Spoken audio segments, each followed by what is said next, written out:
All right, everybody, welcome back to the WatchWell Podcast. I'm Parker. This is my co-host, Nick. Nick,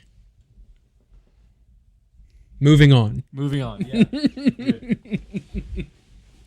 So you're turning all the way. I'm turning all the way. Yeah, I'm turning all the way. I still have some limberness yet. Yeah. I'm 37 now. So it's because all of my friends twist me into odd positions and choke me. Yeah. Is what they do. If you want a joyous and happy life, find friends that will choke you unconscious until you can choke them unconscious. I don't want that kind of joy. It's fun. And then it comes in handy if burglars try to come in and violate your family. Mm-hmm. You can choke them unconscious. Yeah. Yeah. That's good. Hashtag Brazilian Jiu-Jitsu. Great start. I should probably to this episode. Yeah. You doing hashtag Brazilian Jiu-Jitsu. Yeah. It's fun. Good opening for an episode where we're talking about Forrest Gump. Yeah. Forrest Gump. If it was remade, he would do Brazilian Jiu-Jitsu. You think so? I think. Yeah. Yeah. All right. I mean, what other sport did he not do? He did them all. He ran a lot. I don't think he played basketball. I didn't see basketball. Did some football. He did some football. He would have done jiu-jitsu. You think he would have did? Yeah, he would have done World-class football player, mixed martial artist. So he would have gotten the UFC.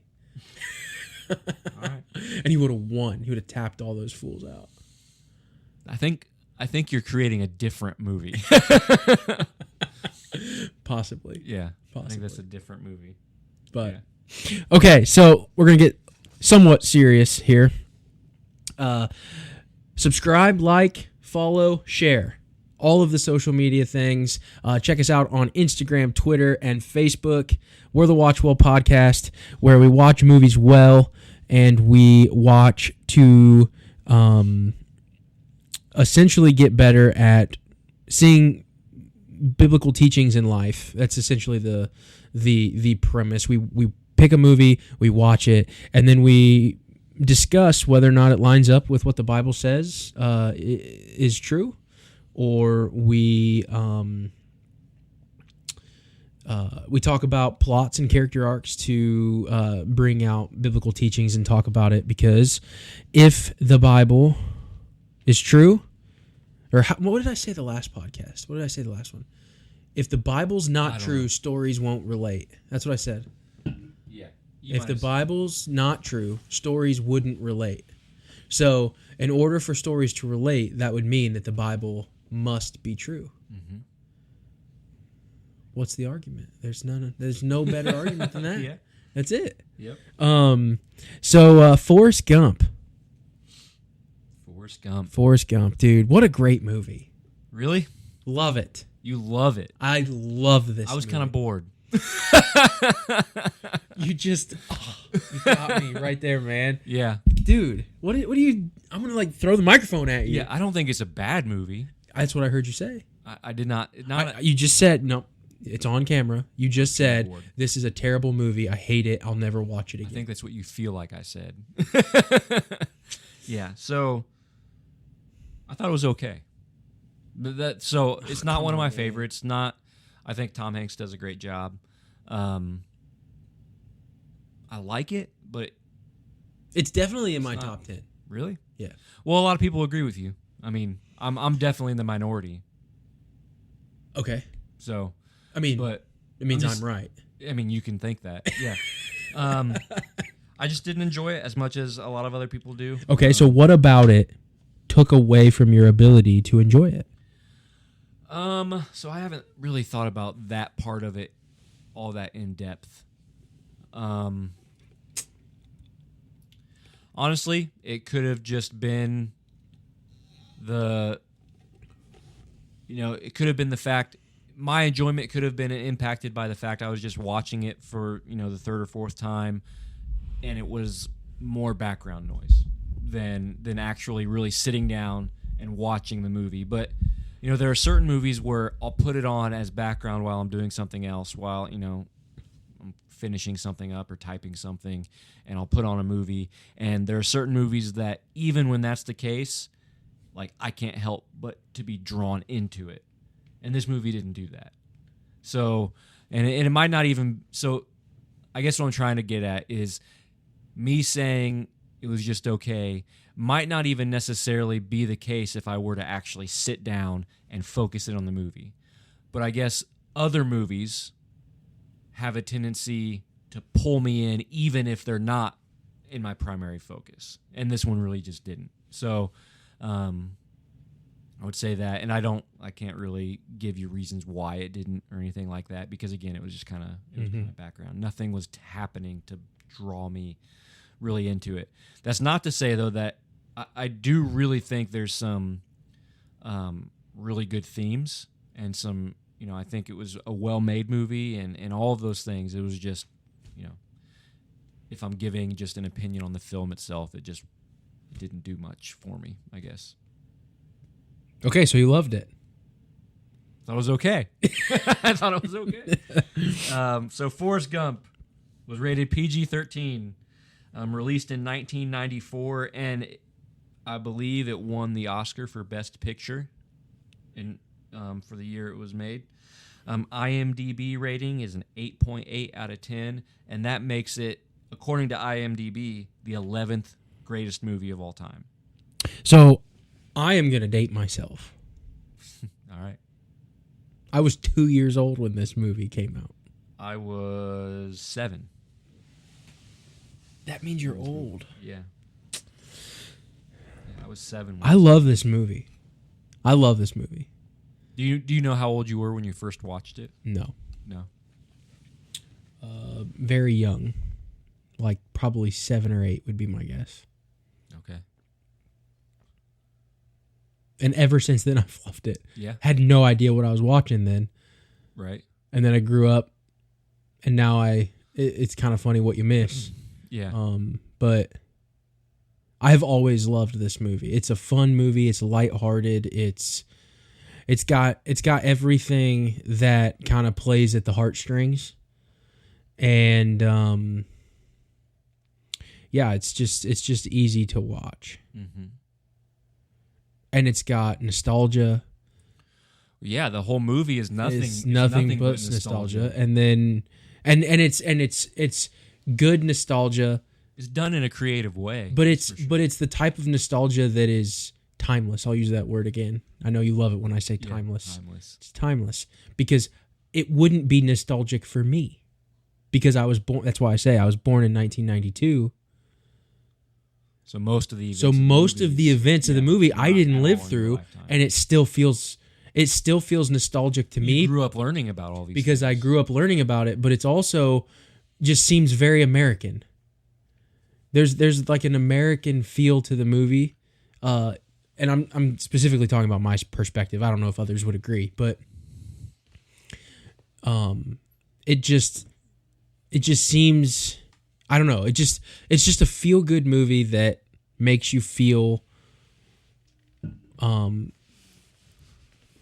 proud to be part of America. I don't know. That's kind of how it makes me feel when I watch it. You've got the Vietnam War. You've got this. It's just not proud to be America in the sense of like, where at least I know I'm free. Yeah, I'm just saying like, it's not proud to be an American in the stereotypical like let's go to war kind of America kind of feeling. It's just all of these things happened in this great country, good and bad, and it's just there. Mm-hmm. And good and bad, and it just kind of makes you proud, a little bit of, proud of your country, that in the good times people come together, and in the bad times you can disagree and have opinions and go about it within your rights, and sometimes that boils over, and it's just cool place to live. It's just it's really awesome, and this movie embodies that, is kind of what I'm getting at. You see that okay to disagree, you see that really clearly in the section of the movie where it's talking, like you have Vietnam protests, and then you have Forrest, who was in Vietnam, right? And then you have Lieutenant Dan, and all, like there's you got the kind of that Black Panthers. You have Jenny, who is all of a sudden part of the Vietnam protests, and Forrest sees her, and and he he doesn't really, he punches somebody in there, right? Like, well, it's her boyfriend, right? Yeah. But you have that. He's like, I'm sorry, I ruined your Panther party. right, yeah. Oh yeah, so that's two different scenes, I think. It might be all together, yeah. But you have Forrest, who's like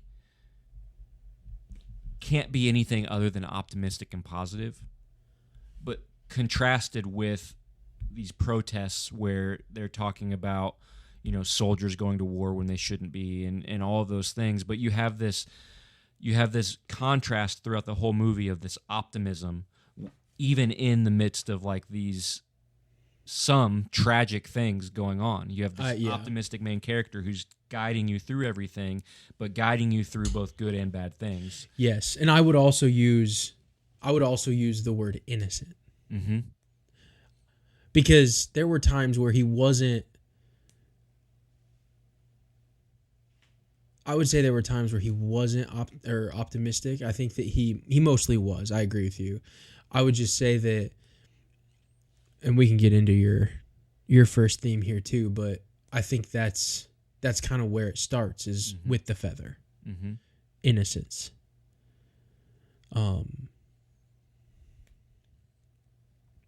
Yeah. Yeah. Well, before we get that far, let's. So IMDb, the 11th best movie of all time. I think Shawshank Redemption is ranked number 1 on IMDb. That's enough. I can't believe we haven't done that movie yet. Well, it is in the trailer. It is in the trailer. Yeah. So go watch the trailer.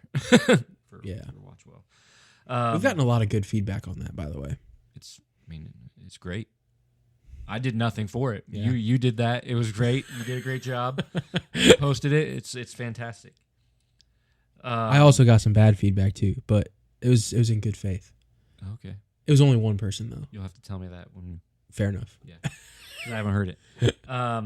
So Rotten Tomatoes, 71%, which means it's fresh, but on the lower end of fresh. So that means it's considered a good movie, but on the lower end of good movies. Audience score is 95. The awards definitely agreed with the audience score because they gave it Best Picture. And so the critics' audience score is always right. I don't know if it's always right. There's some. I give it a 90%. No, there's correct. There's some pretty bad movies with some high audience scores and some pretty good ones. If it resonates with the audience, it did its job. Well, if it resonates with its target audience, because that's what the audience score really means. Fair. So, fair. So Forrest Gump. Critics are just snobby and like to give bad reviews, which is probably evidence. Or they wouldn't be called. I'm trying to read here, but you won't. Let me. They wouldn't be called critics. Right. Forrest Gump may be an overly sentimental film with a somewhat problematic message, but its sweetness and charm are usually enough to approximate true depth and grace. And so I have no idea what that means. I don't either. I don't know what that means. It's just words. It's supposed to be the summary of all of the reviews from critics on Rotten Tomatoes, and I need somebody to interpret. I don't know what those collective words mean when they're put together. I don't know what that means. What could it mean? I don't know what the problematic message is of the movie. I don't have a clue. Don't know how it's problematic. I can get overly sentimental. I can understand that. I can understand that opinion being. But that's a good part about it, though. Means. Like the way they wrote this, Forrest Gump may be an overly sentimental. That insinuates negativity. It's negative that it's overly sentimental, and I think that that's what makes the movie so great. I think they would say it feels not genuine, is what they mean by overly sentimental. Okay, fair enough. But its sweetness and charm are usually enough to approximate. I really want to know what the message is. Grace. I want to know what the message is. I'd like to know what they view the message as, and maybe we could, if we were to go look at the reviews individually, all of them, and try to get some parse that out trends, but I doubt the critics would even agree on what the message is. I could see that as well. It's just the message. Yeah. I don't know what it This could was be. probably written by AI. I really don't. Yeah. I have no idea what it Because means. it's just a culmination of all of the critics' scores, right? What does it mean to approximate true depth and grace? I can't even figure out what that would be. I don't know. Approximate true depth and grace. It just doesn't make any sense to me. I don't know. So maybe somebody wrote it with some meaning in mind. They did not convey that meaning in this short little. Should take a paragraph red sentence. pen and just write an F over Yeah, it. they did not do that. Box office, again, huge hit. So this is part of our decades of film. So this is a 90s movie. And this was not the biggest movie of the 90s, but it's up there. Jurassic Park was bigger. 330 million in the U.S. And a total of 679 million worldwide, which for the time, again, was huge. If you adjust that, we're talking maybe over $1 billion. I don't really know what that would be adjusted, but it would be really high. I think my mic's a little high here. So the synopsis: slow-witted Forrest. Maybe that's what they think is problematic. Maybe. Like his character, Yeah. obviously having mental challenges. Yeah, maybe that's what they think is problematic. Slow-witted Forrest That Gump. would fit the narrative of critics. Absolutely, yeah. Slow-witted Forrest Gump has never thought of himself as disadvantaged, and thanks to his supportive mother, he leads anything but a restricted life. Whether dominating on the gridiron as a college football star, fighting in Vietnam, or captaining a shrimp boat, Forrest inspires people with his childlike optimism. But one person Forrest cares about most may be the most difficult to save: his childhood love, the sweet but troubled Jenny. I have a hot take. All right. I think this is one of the most quotable movies ever made. Well, you obviously have the quote that's really, I think it's almost close to the beginning. Life is like a box of chocolates. Mm-hmm. You Run, have Forrest, run. Run, Forrest, run. You have him just people mimicking the way he says Jenny's name. Mm-hmm.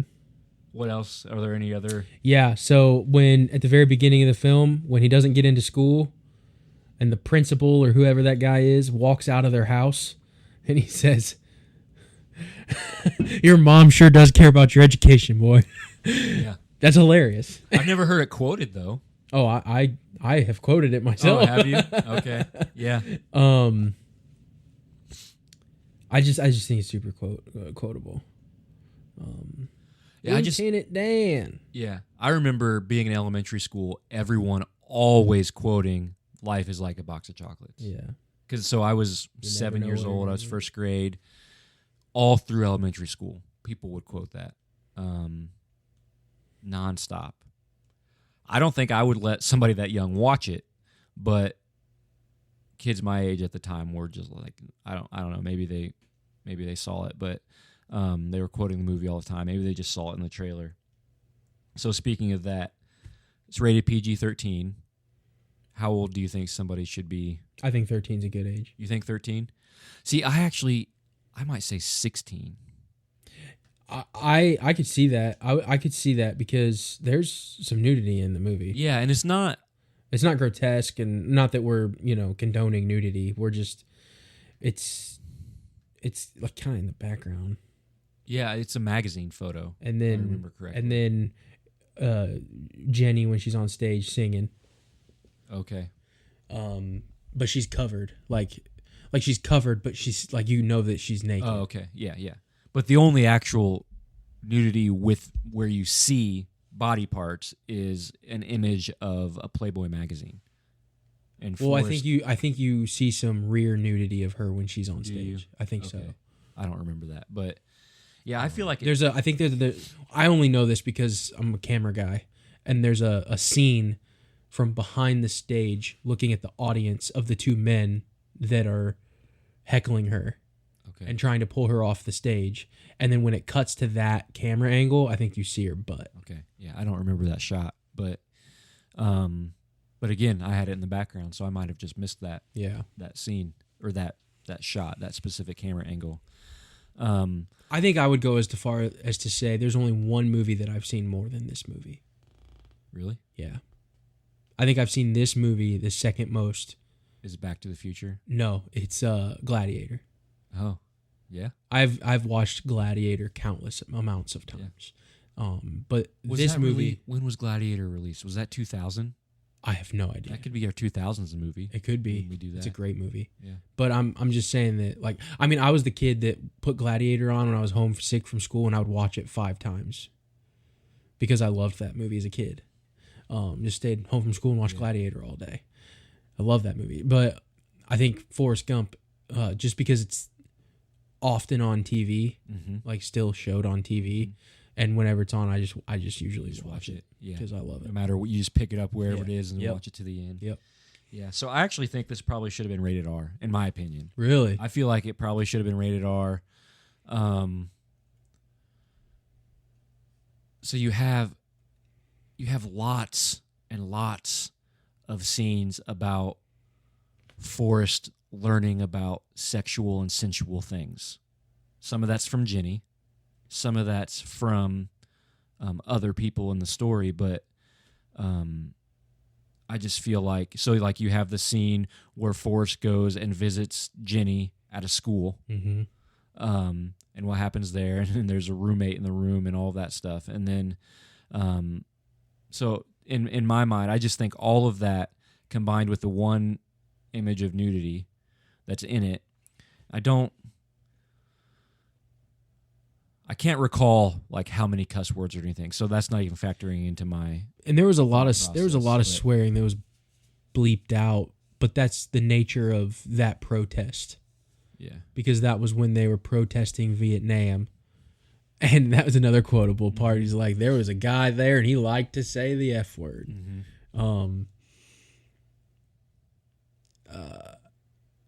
But other than that, I don't. Lieutenant Dan would swear. His character swears. I can't think of anybody else that swears. Maybe some of the drill sergeants and stuff in the military scenes. Yeah. When him and Bubba are going through boot camp and stuff. That's another scene. It's like, you know. Yep. What's your purpose in this army? Go. To do whatever you tell me to, drill sergeant. It's so good. It's so good. Yeah. You're going to be a general someday. Go. You have seen it a lot. I love this movie. I love this movie. But yeah, I think rated R is probably where I would land. So like 16, 17 years old. But that's not to say that it would have a negative impact on somebody younger. It's just I don't think I would be comfortable with younger kids watching it. Which makes me think back, like, did the kids that I knew that were quoting it all the time when I was like 8 years old, did they actually watch the movie or were they just getting that from the trailer? Yeah. Because I know I didn't watch it. I don't think I was allowed to watch it, but I don't even know that I wanted to watch it when I was that young. So I don't know. But I don't know. I don't remember when I watched it the first time, but I will say that I do think you have to be somewhat old enough to even enjoy it. So you have to have learned about some of the events. Yeah, to even I don't know. Did Tom Hanks win Best Actor? I think he did. I don't remember, but he does a phenomenal job in this movie. Particularly. He does a good job in all movies that he does, but this one he won Best Actor. Yeah. Yep, he won Best Actor. Rightfully so. That was so good. Yeah. It was a good movie. So characters. I don't even think we need to go through the synopsis. So. No, because we already did. Oh, yeah, I guess we did read that. Okay. Key characters. Forrest Gump, Jenny Curran, Lieutenant Dan Taylor, Mrs. Gump, Forrest's mom, and Bubba Blue. Yep. What? So when Forrest meets Jenny, it's on the bus, right? On the school bus. Yep. And seats taken. Yeah. There's another one of the quotes, right? I'm going to quote the movie the entire podcast episode. What do you see? So Ginny is obviously, and it even said it in the synopsis, that it says that she might be the most difficult to save. And Forrest obviously immediately has a connection with Ginny. And then, you see the scenes as it's playing out. By the time it's back in that time frame, you see Ginny constantly goes over to Forrest's house. And then you kind of learn that Ginny is basically like a foster kid, kind of, because it alludes to some pretty heavy things that Ginny's dad has was done doing. to her. Yeah. And so, do you know that quote? Forrest says like something like, he was always touching them. Yeah, I don't remember that quote, but you're right. Yeah. But that is a good line.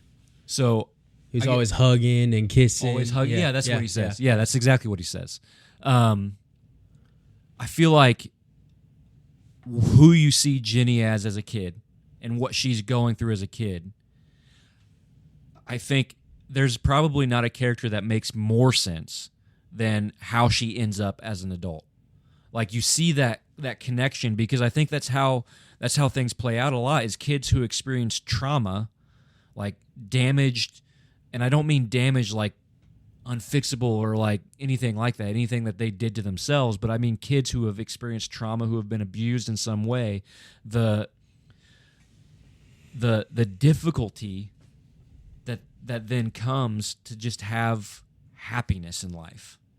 And I think you see that in Ginny's character as the story plays out, and as she pops up at various times in the story with, like, she just happens to be at the rally where Forrest is on stage and jumps in the water and yells for him. Like, her lack of consistency throughout life.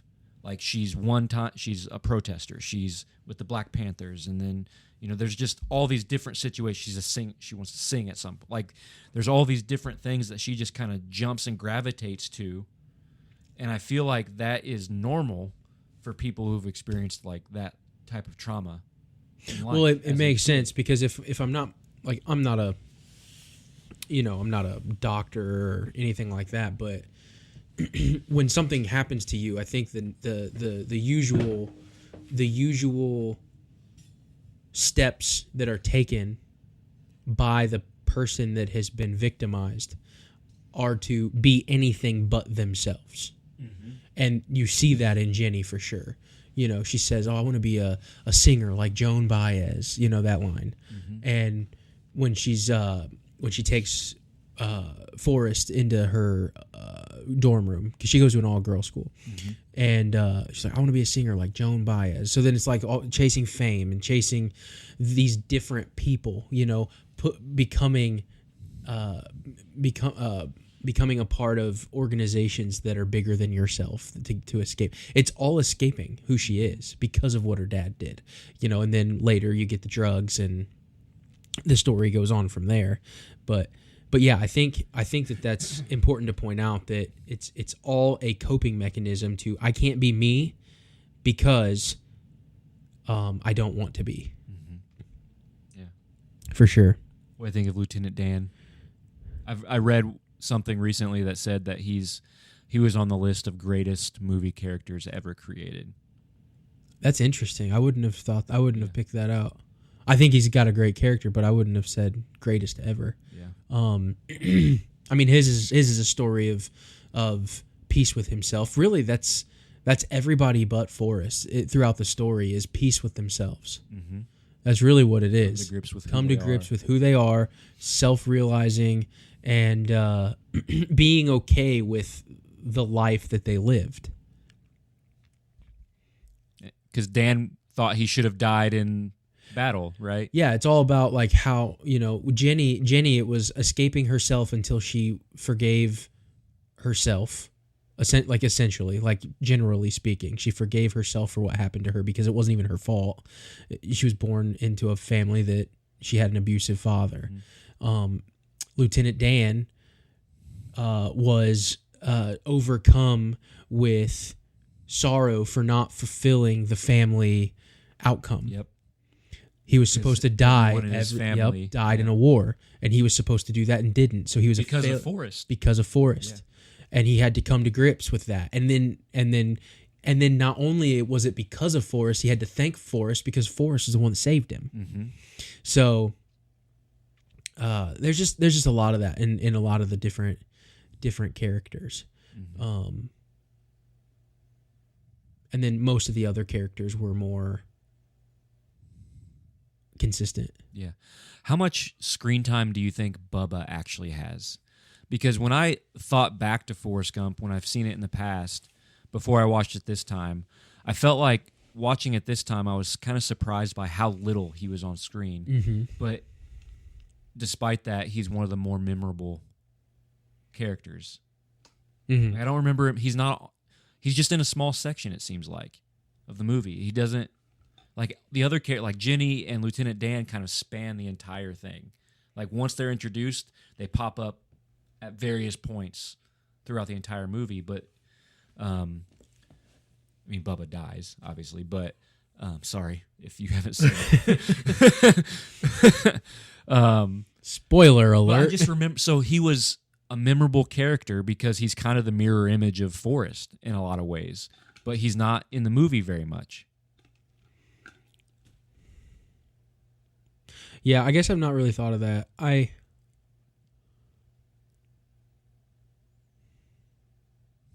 Yeah, it'll be interesting when we get into your theme talk to kind of brainstorm a little bit, because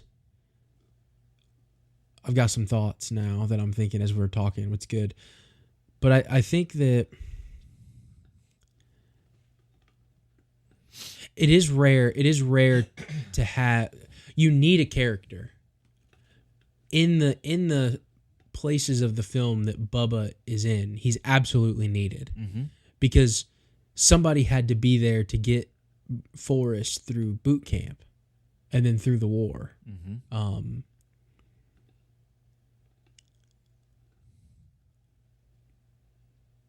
But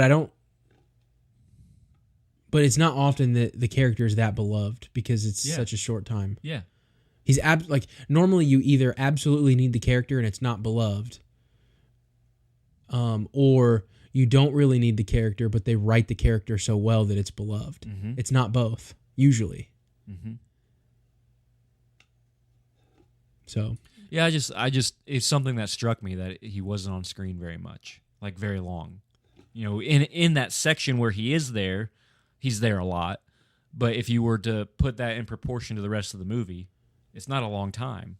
So then I'm thinking, like, I think he's absolutely needed, but why? Why do you think he's needed?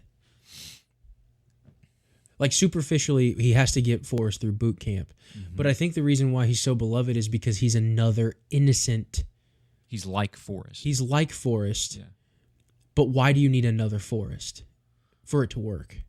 Well, you kind of see what you have, these two optimistic characters. They're both, wouldn't you say that they're both very optimistic? Like, they're both innocent. They both have a positive outlook on what's going on what's happening, on what they're supposed to do, what they're and all of those things. Is it because he's more innocent, or he's more? Do you think it works because he's, like, in context of the time, he would be worse off than Forrest, more oppressed, or? I think it could be, but you also have, I don't know that Forrest ever clearly communicates a dream, like a goal for the future.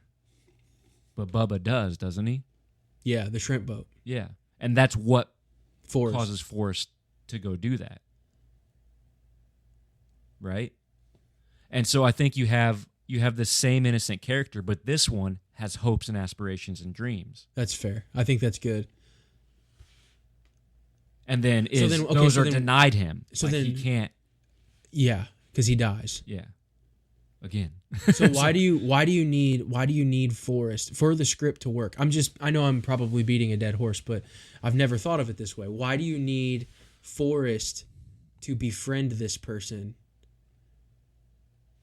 who is like him, but add the aspirational aspects of the character for him to just die and Forrest get the dreams that he wants? Well, I think it's for Forrest's character development. Well, so is in it some ways. So that's still a little bit like mechanical though. Like I need my character to develop in this way. It's not necessarily like a story-driven reason. So I don't know if I have. Yeah, but it is a story-driven reason because without the shrimp boat, then Lieutenant Dan doesn't find redemption. Right. He doesn't wrestle with God. He doesn't argue with God or have his way with God. Honest, upfront, and brutal, and then find peace. Because the shrimp boat doesn't happen.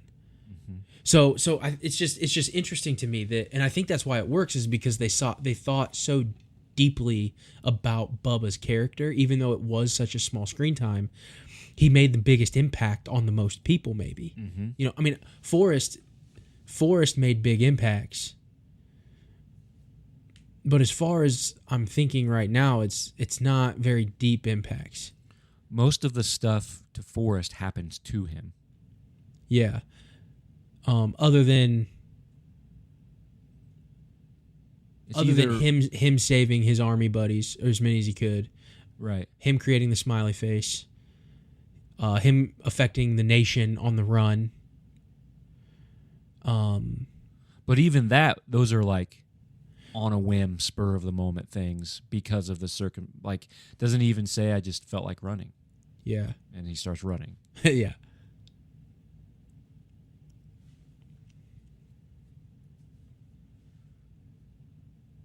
I don't even remember where we were going with No, I was just thinking about it. Like, what is so captivating about Bubba's character and why we think he actually needs to be in the story? Because why couldn't you get like what would be worse about the story if if Bubba wasn't written in it and Forrest through the army decided himself he wanted to be a shrimp boat captain? Well, I think it changes Forrest Gump pretty significantly, I think. Changes his character pretty significantly because I don't know, other than I want Jenny, I don't know that his character chooses anything really or pursues anything like in a pure sense, like develops this desire and I want to aspire to be this. Like Bubba, yeah. I don't know that. I think that would be a very different big dream. Jenny is the dream. Yeah. Yeah. Jenny's the dream.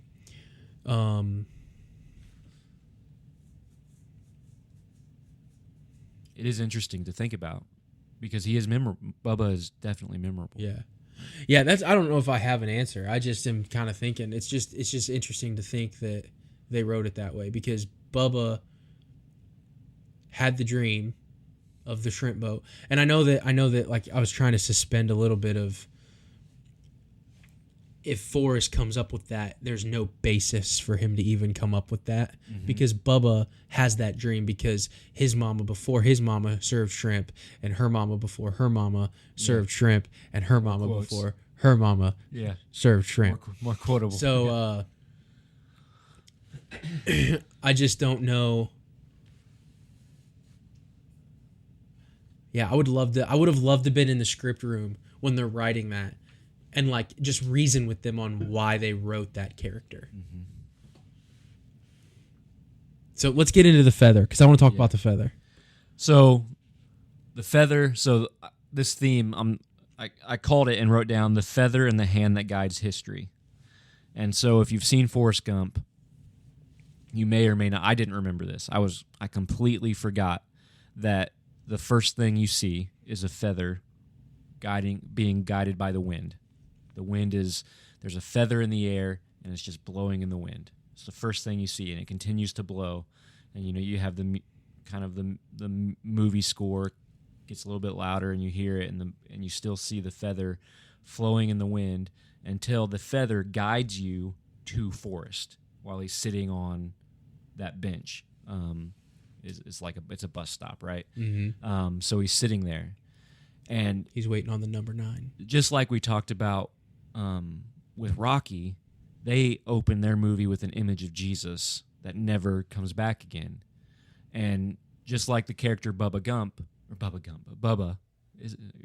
whatever his name is, Bubba. Yeah, Bubba Blue. Bubba Blue. There you go. Yeah. Bubba Gump Shrimp Company. There you go. That's the one.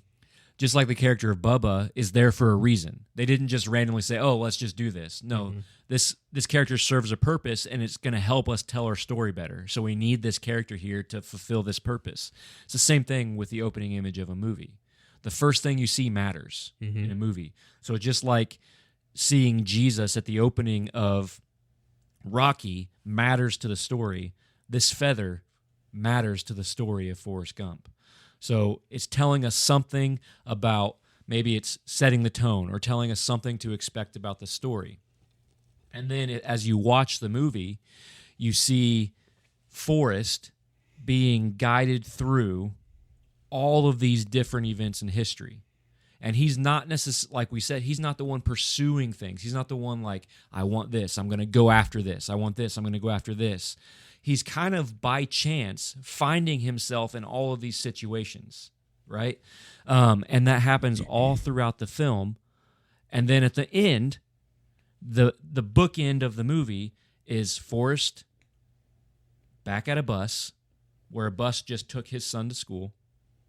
And Forrest at this bus stop, the feather guides through the wind and lands right at his feet. And so the bookend is you have the feather flying through the wind. You have the feather flying through the wind, landing at Forrest's feet. That's the bookend of the story. And I think, in one sense, Forrest is that feather.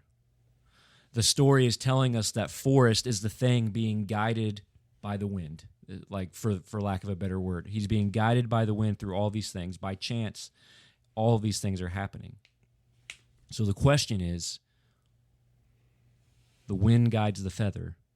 What guides the wind? Right?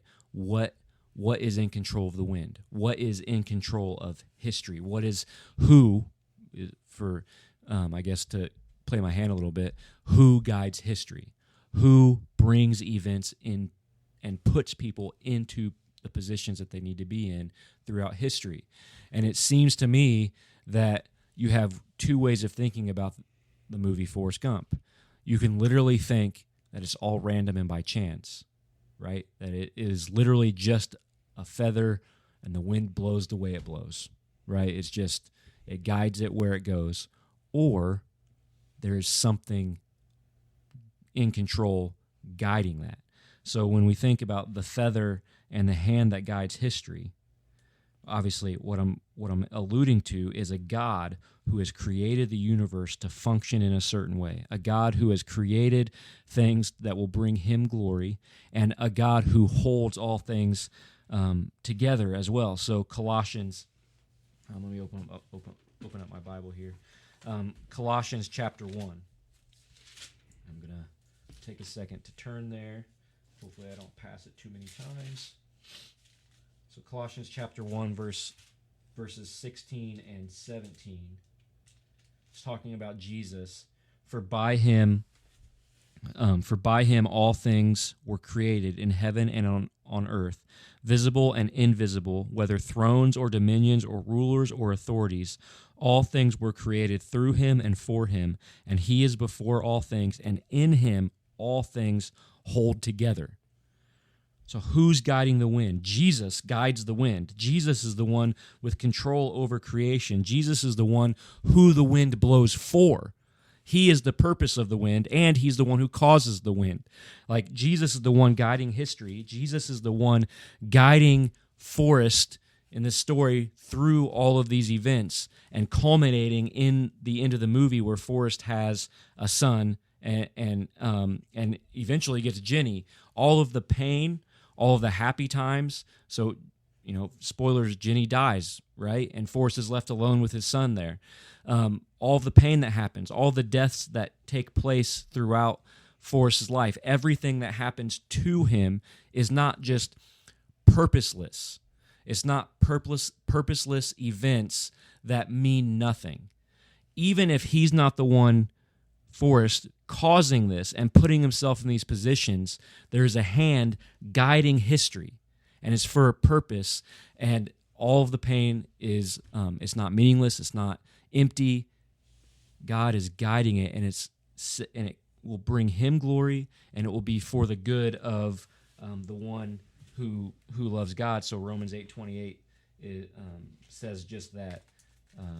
All things work together for good for those who love God and are called according to his purposes. So that's where I was going. That's where the thought of that feather and the thread that weaves throughout the entire story, because Forrest is that feather. But the wind is not just random and purposeless. Like when we look at the world, it is not just something that happens. Mm-hmm. The wind is put into motion. And it's put into motion by the Creator God, by Jesus Christ, who it was made for, who gave it its life or gave it its purpose and motion. And that's what is ultimately guiding all of history, is a sovereign God who created it all. Yeah, I think that's good, because if you link the feather to innocence, which we kind of alluded to before, that's kind of how we were supposed to be, is innocent in perfect communion with God, where we could just let the wind blow, and the one who is the purpose and the cause of the wind blow and work about history for our good. That's why he is the feather. But then you look at the other characters who are corrupted by their own, leaning on their own knowledge of their own understanding, or corrupted by sin in some way, whether it be their sin or somebody else's sin, and their lives lead very different bitterness, anger, all those things. Yeah. So maybe the message of the movie is innocence leads to success, that the critics don't like. Or maybe it's innocence maybe in a way produces the ability to persevere. Because it's not like Forrest doesn't have any struggles. Like, there's a ton of bad things that happen. Yeah, there are. But he has shot. He's got legs that don't work. Yeah, it's constant optimism throughout all of it. And maybe it's his innocence that helps keep that perspective, or keep that this is just the next thing. I've got to keep going. When he runs, he just runs. His dad ran out on him. He went on vacation. Yeah. I was trying to think of all the bad stuff. You look at the deaths. Yeah. His friend, Bubba, Jenny. Lieutenant Dan.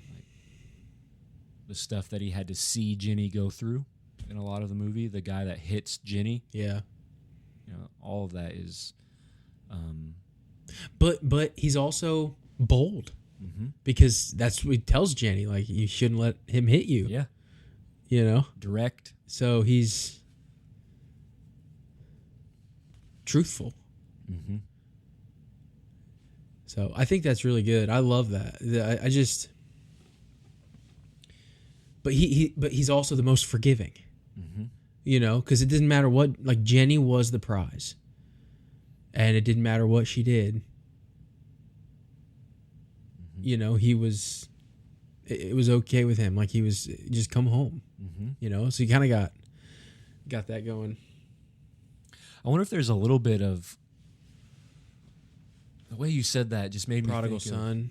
Yeah, but also kind of like the book of Hosea, because like the book of Hosea is God telling a man to marry a prostitute, and it's basically a parallel for the redemption of Israel, right? Like Israel is the prostitute, right, and who's constantly having affairs. In Ezekiel, it says they don't even accept payment. Right. But God loves that bride anyway. Yeah. Right? Like, and so like Hosea kind of plays that out. And I wonder if you could make potentially parallels. I don't think it would be like a perfect comparison by any means, but just in the theme, something similar to Forrest and Jenny. Yeah. There. Because that is the only aspiration or consistency with in and of himself that Forrest makes in the movie is it's all about Jenny. Names the boat after her. It's always about Jenny. From the bus, when they met as kids, and that would be his consistent pursuit. But he doesn't pursue it like other pursuits. He pursues it in a way, like he's still heartbroken when she's not like there, but he's not like driving there to like pursue her. He like visits her. Yep. Right. But it's more of like still by chance, right? Like I'll go back to my college now, after he beats that guy up in the car.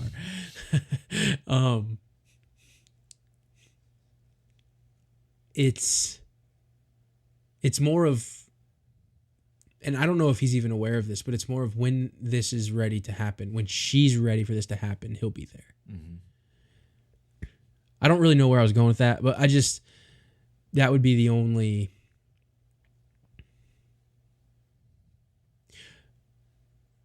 I guess, because I think that would be a misstep in the character if they had that and lack of brutal honesty, because then you would just get trampled on. And I think that if you like superficially watch the movie, it's like, oh, he would just get trampled on. But no, he's like kind of up in her face and he's honest. The scene where he's like, I may not be a smart man, but I know what love is. He's very honest and brutally honest with her. But with everybody, right? Well, with everybody, yeah. But like it hits a little different when it's with her. Yeah. And they did a good job capturing that. They did. Absolutely. Yeah. And his pursuit of her, like what you said, it is kind of all by chance. It is when she's there in front of him, she will have his attention. Yes. But when she's not, he goes to Vietnam, he meets the president and like all these things. But the thread is... I drank me about 15 Dr. Peppers. Yeah. If Jenny is there and in his sight and he knows she's there, that's his attention right there. Yeah. And so he pursues her in that way, and that is his aim and goal in that way. But it doesn't consume everything. It doesn't. That's kind of what I was getting at, is the nature of his pursuit is very different than we look at pursuit today. And I think it's very interesting to like,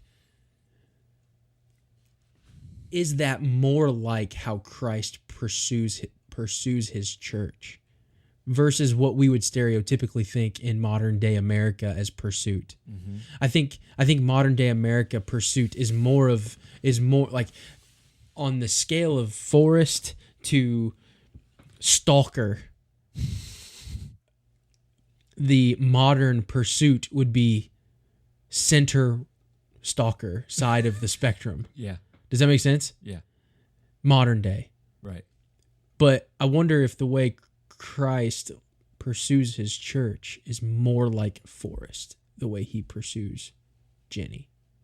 I just kind of had that thought. I wonder if it's like, I'm in control.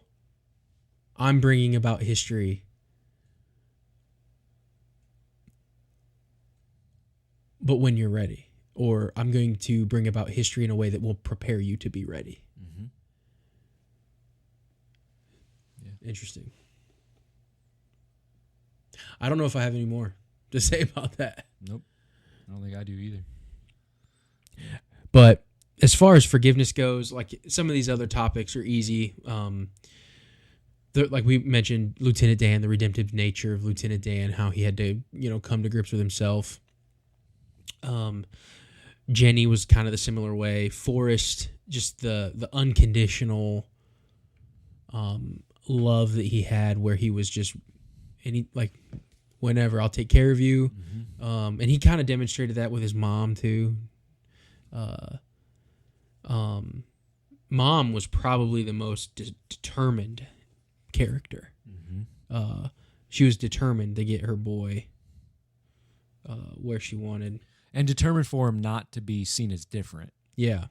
Like to the best of her ability, to the most that could be the case. Like leg braces, you're still normal. Yeah. Mental problems, you're still normal. Like, then it begs the question is why? mm-hmm. What makes someone normal? And, there's a call to value there.